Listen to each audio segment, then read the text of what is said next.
Mobile masala వారి మూడు ముక్కల్లో చెప్పాలంటేలో విక్రమ్ గారి తనయుడి బైసన్ సినిమా ఎలా ఉందో తెలుసుకుందాం. ముందుగా మొదటి మాట, సామాజిక అంశాలనే ప్రధాన కథావస్తువులుగా తీసుకుని తమిళనాట ముఖ్యంగా కొంతమంది దర్శకులు తరతరాలుగా పాతుకుపోయినటువంటి అసమానతల కంచెని దాటి బయటకు రావాలంటే ఏం చేయాలో తమ సినిమాలతో చెప్పే ప్రయత్నం చేస్తూ ఉంటారు కొందరు నవతరం దర్శకులు. మరి ఈసారి కబడ్డీ నేపథ్యంలో కథని చెబుతూ తనదైన స్టైల్లో సామాజిక వ్యాఖ్యానం చేశారు మారిసెల్వన్. నెంబర్ 2, ఒక క్రీడాకారుడు తను అనుకున్నటువంటి కళని నెరవేర్చుకోవడం కోసం ఇంట్లోనూ, వీధిలోనూ, మైదానంలోనూ, అదేవిధంగా రాజకీయాలతోనూ, ఇవన్నీ కాకుండా తను పుట్టక ముందు నుంచే ఉన్నటువంటి వైషమ్యాలతోనూ ఎలా యుద్ధం చేయాల్సి వచ్చిందో ఈ సినిమాలో కళ్లకు కట్టినట్టు చూపించారు.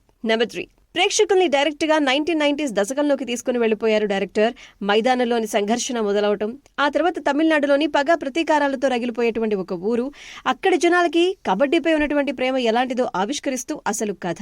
ఊహకు తగ్గట్టుగానే మొత్తం సన్నివేశాలు సాగుతూ ఉంటాయి. కాకపోతే కబడ్డీ ఆటను నేపథ్యంగా ఎంచుకోవటం, ఆ ఆటని సహజమైన సన్నివేశాలతో ఆవిష్కరించినటువంటి తీరు మాత్రం ప్రత్యేకంగా ఉంది అని చెప్పుకోవాలి. సో ఫైనలీ చెప్పాలంటే కథ, ధ్రువ్ విక్రమ్ పర్ఫార్మెన్స్ అండ్ సంభాషణలు సినిమాకి మెయిన్ స్ట్రాంగ్ పిల్లర్స్ అని చెప్పాలి.